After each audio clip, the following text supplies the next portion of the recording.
Cartas del Diablo a su sobrino, capítulo 23. Mi querido Orugario, a través de esta chica y de su repugnante familia, el paciente está conociendo ahora cada día a más cristianos, y además cristianos muy inteligentes. Durante mucho tiempo va a ser imposible extirpar la espiritualidad de su vida. Muy bien, entonces debemos corromperla. Sin duda habrás practicado a menudo el transformarte en un ángel de la luz, como ejercicio de pista. Ahora es el momento de hacerlo delante del enemigo. El mundo y la carne nos han fallado. Queda un tercer poder, y este tercer tipo de éxito es el más glorioso de todos. Un santo echado a perder, un fariseo, un inquisidor o un brujo es considerado en el infierno como una mejor pieza cobrada que un tirano o un disoluto corriente. Pasando revista a los nuevos amigos de tu paciente, creo que el mejor punto de ataque sería la línea fronteriza entre la teología y la política. Varios de sus nuevos amigos son muy conscientes de las implicaciones sociales de su religión. Eso en sí mismo es malo, pero puede aprovecharse en nuestra ventaja. Descubrirás que muchos escritores políticos cristianos piensan que el cristianismo empezó a deteriorarse y a apartarse de la doctrina de su fundador muy temprano. Debemos usar esta idea para estimular una vez más la idea de un Jesús histórico, que puede encontrarse apartando posteriores añadidos y perversiones, y que debe luego compararse con toda la tradición cristiana.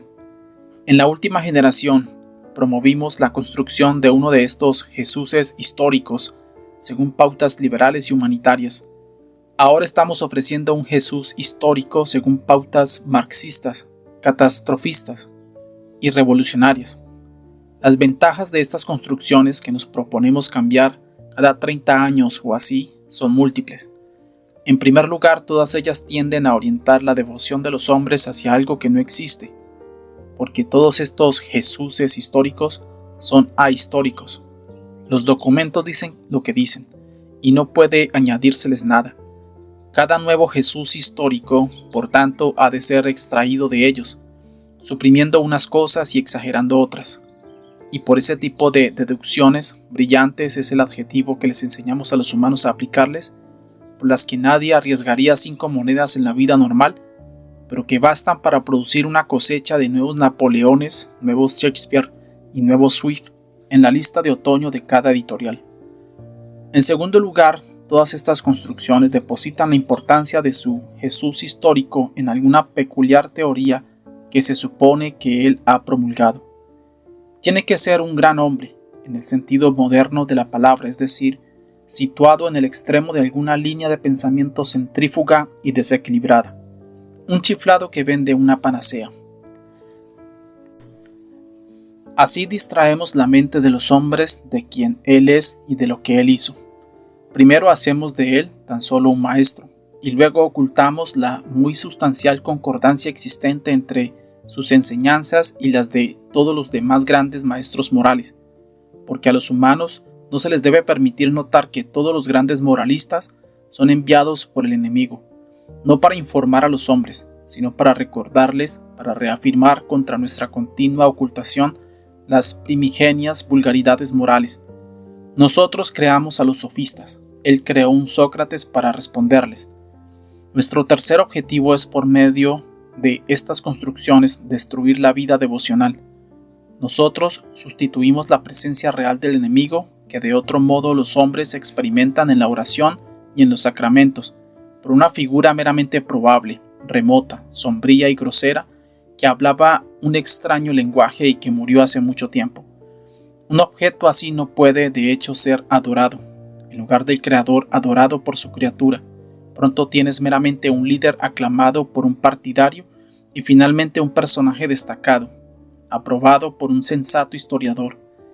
Y en cuarto lugar, además de ser ahistórica en el Jesús que describe, esta clase de religión es contraria a la historia en otro sentido. Ninguna noción y pocos individuos se ven arrastrados realmente al campo del enemigo por el estudio histórico de la biografía de Jesús, como mera biografía. De hecho, a los hombres se les ha privado del material necesario para una biografía completa.